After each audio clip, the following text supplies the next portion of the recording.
Shalom untuk semua jemaat dan sesiapa saja yang mendengar video khutbah ini. Terima kasih karena meluangkan masa sedikit untuk bersama-sama belajar akan firman Tuhan dan diperbaharui, diperlengkapi dengan firman Tuhan. Dan pada kali ini kita akan dengar firman Tuhan yang mengajarkan kita tentang arti kasih. Oke? Arti kasih. Sebelum kita mulai dalam perkongsian renungan untuk ibadah kali ini, mari kita tunduk berdoa dan saya pimpin kita dalam suara yang kedengaran. Mari berdoa.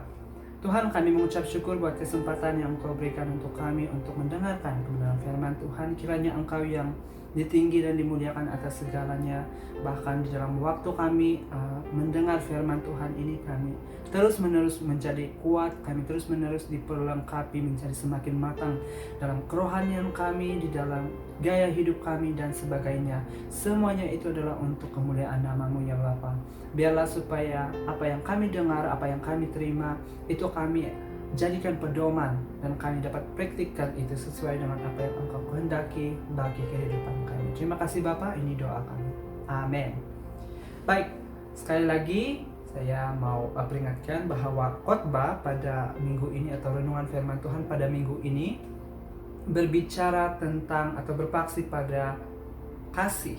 Oke, memang kalau kita membicarakan tentang kasih dalam konteks kita sebagai orang Kristen ataupun kalau kita pergi gereja pun kita dengar firman Tuhan, kita dengar khotbah, mungkin terlalu banyak khotbah yang kita dengar mengenai kasih, dan bagi saya itu sangat penting dan sangat baik karena kita harus sentiasa diperingati tentang kasih.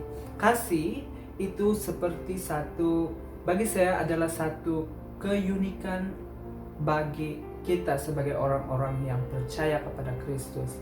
Karena di atas segala sesuatu yang kita harus lakukan di dalam dunia ini, semuanya itu berdasarkan pada kasih. Dan kebenaran yang kita baca daripada firman Tuhan, semua itu cerita-cerita yang ada di dalam Alkitab, di dalam firman Tuhan yang kita dengar sejak sekolah minggu sehinggalah kita dewasa ini, sehingga kita tua nanti. Firman Tuhan, cerita Alkitab yang kita dengar semuanya berlandaskan pada kasih.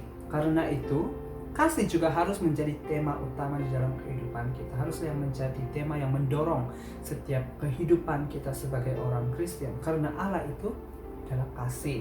Nah, pada kali ini kita akan belajar lebih mendalam lagi tentang kasih, yaitu di bawah tema batas kasih, oke? Batas kasih ataupun the limitation of love, oke? Limitation. Apakah limit ataupun had ataupun batas bagi kasih yang kita pahami di dalam Alkitab? Mari bersama saya kita membuka dalam 1 Korintus pasal yang ke-13 ayat yang pertama hingga ayat yang ke-13. Nah, ada 13 ayat yang perlu dibaca. Tapi saya hanya akan baca ayat yang ke-13 sahaja, oke? Saya akan baca ayat yang ke-13 saja, dan saudara-saudari boleh membaca dari ayat yang pertama sehingga ayat yang ke-13. Saya baca ayat yang ke-13 sahaja. Demikianlah ketiga hal ini, yaitu iman, pengharapan, dan kasih. Dan yang terbesar dan yang paling besar di antaranya adalah kasih tadi. Nah, dan dalam 1 Korintus ini atau 1 Korintus pasal 13 secara khusus membicarakan tentang kasih. Semuanya itu adalah tentang kasih. Kasih itu bagaimana? Ciri-ciri kasih itu apa? Kasih itu dia punya kita bilang manifestasi secara fisikal itu bagaimana? Dan bagi saya Rasul Paulus menghuraikan dengan begitu tepat sekali. Apalagi kalau kita mengkaji itu dari satu ayat ke satu ayat dalam seluruh pasal ke-13 ini. Oke? Sangat baik dan sangat indah untuk kita renungkan. Tapi untuk tema kita yaitu batas kasih, kita akan membicarakan tentang kasih itu sampai mana. Nah, seperti itu. Oke? Nah, sebelum kita masuk lebih dalam perkongsian ini, kita harus mengerti dahulu apa arti kasih. Oke, apa arti kasih? Saya percaya kita semua mungkin baru ulang-ulang kali sudah dengar. Kalau jemaat di Mersing, saya pasti sudah bukanlah saya mau cakap kamu muak sudah, tapi kemungkinan seperti itulah. Sebab sudah berulang-ulang kali dikatakan apa itu kasih. Oke, kalau kita masih ingat, kasih itu di dalam Alkitab ada 4 pengertian tentang kasih. Kasih yang pertama itu adalah kasih eros, okay. Kemudian filio, kemudian storge, dan yang terakhir agape. Okay. Eros itu adalah kasih yang membicarakan tentang cinta romantik, okay, ataupun kasih yang romantik antara suami dan istri. Okay. Antara suami dan istri itu, kasih itu atau cinta itu adalah kasih eros. Kalau kasih filio itu adalah kasih antara teman. Okay? Kalau kita mengasihi teman kita tidak mengasihi seperti kita mengasihi kita punya lover, kita punya partner, kan, kita punya pasangan. Tapi kasih yang jenis itu adalah kasih filio. Kemudian kasih yang ketiga itu kasih storge pula membicarakan tentang kasih itu adalah kasih antara adik beradik atau kasih kekeluargaan. Kita bilang kasih sayang antara adik beradik, kasih sayang antara keluarga. Dan yang terakhir adalah kasih agape. Kasih agape pula adalah kasih yang tidak ada limit. Oke, kasih yang dia mengasihi karena kasih yang seikhlas-ikhlasnya, tanpa apa-apa pulangan.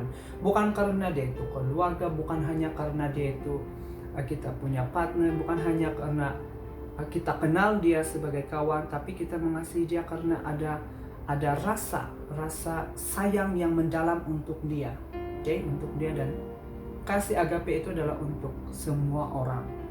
Nah, harus dimengerti bahwa kasih agape itu adalah kasih yang berasal daripada Allah.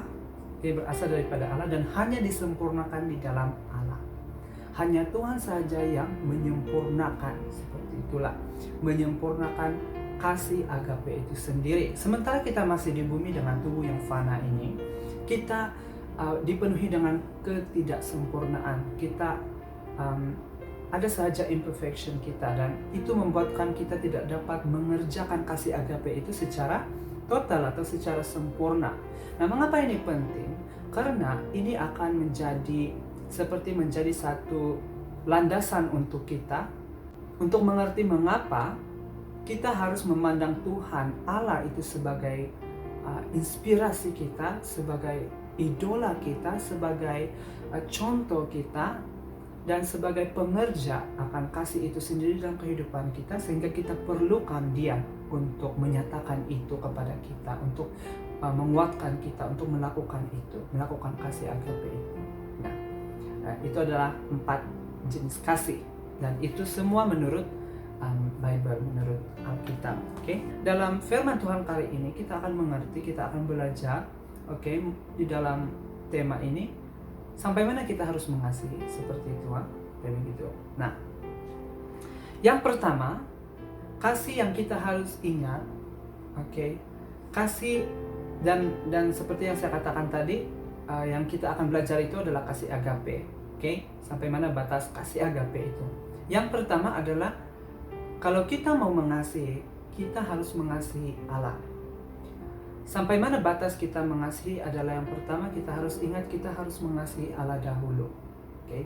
Dengan mengasihi Allah, kita akan mengerti bagaimana untuk mengasihi orang lain. Ada firman Tuhan yang mengatakan, kalau engkau mengasihi aku, kata Tuhan, engkau akan mengasihi sesamamu. Okay? Karena itu adalah manifestasi kasih yang kita percaya, yang kita paham daripada Tuhan sendiri. Ada banyak ayat yang mengatakan kita harus mengasihi. Okay? Kita harus, ini bukan pilihan. Saya mau mengasihi Allah hari ini, besok tidak. Ataupun saya mengasihi Allah yang nanti waktu saya susah baru saya mengasihi Allah. Tidak, tapi kita harus terus-menerus mengasihi Allah. Okay? Di dalam Perjanjian Lama itu banyak sahaja reference, rujukan. Antaranya adalah Ulangan pasal yang ke-6 ayat yang ke-5. Okay? Nah, di sana katakan, kasihilah Tuhan Allahmu dengan segenap akal budimu, dengan segenap hatimu. Dan itu korespon atau itu terkait dengan kata firman Tuhan ataupun kata Tuhan Yesus di dalam Matius 22 ayat 37, Markus 12 ayat 30, dan Lukas 10 ayat 27, yaitu mengasihi Allah. Kasihilah Tuhan Allahmu dengan segenap hatimu, dan itu adalah hukum yang terutama. Oke, harus mengasihi Allah terlebih dahulu. Nah, kalau kita mengasihi Allah, maka kita tahu batas kasih itu bagaimana. Karena kita mengerti dan belajar bahwa Tuhan itu mengasihi kita apa adanya. Tuhan mengasihi kita, Tuhan menerima kita dengan apa adanya kita, dengan dosa-dosa kita Dia tetap mengasihi kita. Bahkan Dia bukan hanya mengasihi begitu saja, tapi Dia membersihkan kita, menyucikan kita daripada dosa, sehingga kan kuasa maut tidak lagi berkuasa atas kita. Nah, kalau kita sudah mengerti bahwa kita harus mengasihi Allah terlebih dahulu, maka sampai mana kasih itu adalah sebagaimana Tuhan juga mengasihi kita. Kita mengasihi orang lain, kita mengasihi saudara-saudari kita seperti mana Tuhan mengasihi kita. Nah, kalau kita merenungkan bagaimana Tuhan mengasihi kita, itu terlalu besar dan terlalu, kalau Rasul Paulus katakan di dalam Efesus, dia katakan terlalu jauh, terlalu tinggi, dan terlalu luas kasih Dia itu. Maksudnya itu kasih Tuhan tidak dapat diukur dengan apapun ukuran yang kita tahu. So, kita sebagai manusia, bila kita sadar bahwa kita ini tidak sempurna dan kita seringkali melakukan kesilapan baik dalam mengasihi pun, so bagaimana kita mau mengaplikasi kasih itu di dalam kehidupan kita? Kita harus minta kekuatan daripada Tuhan, karena kita tidak mampu. Waktu kita sukar untuk mengampuni, waktu kita tidak tahu bagaimana mau mengendali emosi kita, di sanalah kita harus melihat bagaimana Allah mengasihi kita, mengampuni kita tanpa batas, tanpa cacat celah, sehingga kita akan menjadi suci. Dan kita harus melakukan demikian kepada orang lain. Allah mati bagi kita, bukan bermaksud kita harus mati bagi orang lain, tidak secara literal, bukan secara harfiah seperti itu, karena bagi saya itu yang tidak paham firman Tuhan. Tapi dalam hal kita mengasihi, kita harus meletakkan kepentingan kita, kalau bukan sama rata, harus di bawah sedikit daripada orang lain. Bukan bermaksud kita tidak mengasihi diri sendiri atau keluarga lain, tapi kita mau mengaplikasikan kasih yang tidak mementingkan diri itu seperti kasih Allah. Maka yang pertama, batas di dalam mengasihi adalah kita harus melihat Allah dahulu. Kita harus menjadikan Allah sebagai inspirasi kita. Kasihilah Tuhan Allahmu dengan segenap hati kita, sehingga kan itu menjadi dasar untuk kita. Yang kedua adalah kita harus mengasihi musuh kita. Nah, kasih agape yang saya katakan tadi berbeda dengan kasih eros, kasih filio, kasih storge, karena kasih ini terlalu indah, terlalu istimewa, sehingga kan ia mengasihi musuhnya seperti Allah juga. Oke, kita kembali pada poin tadi.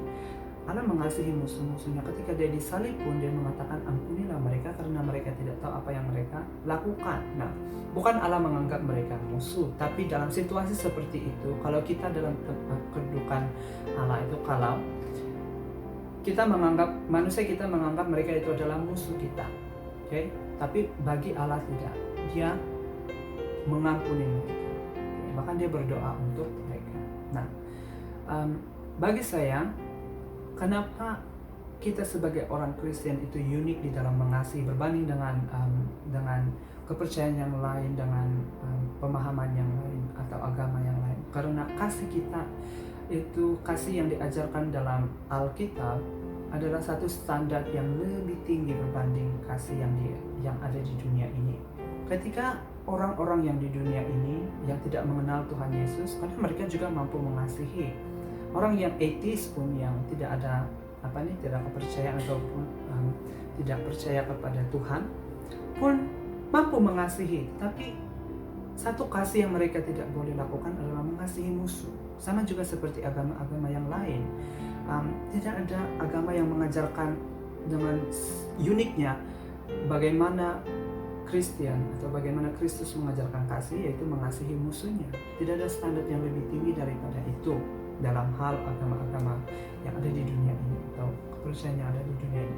Sehingga kan kalau kita pikirkan seperti kita manusia kita itu tidak mampu sampai di sana. Macam mana kita mampu mengampuni mereka yang menganiaya kita?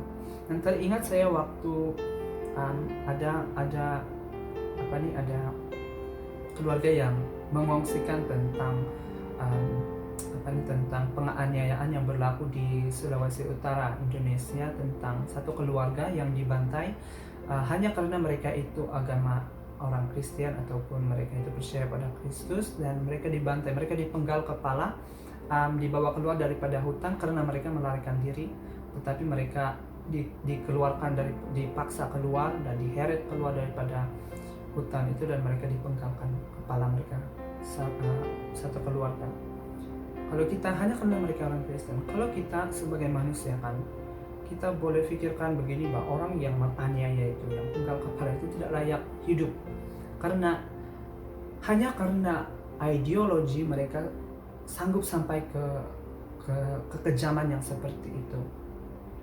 Tapi kan bila kita renungkan apa yang firman Tuhan katakan, wah seperti tidak mampu, seperti tidak logik.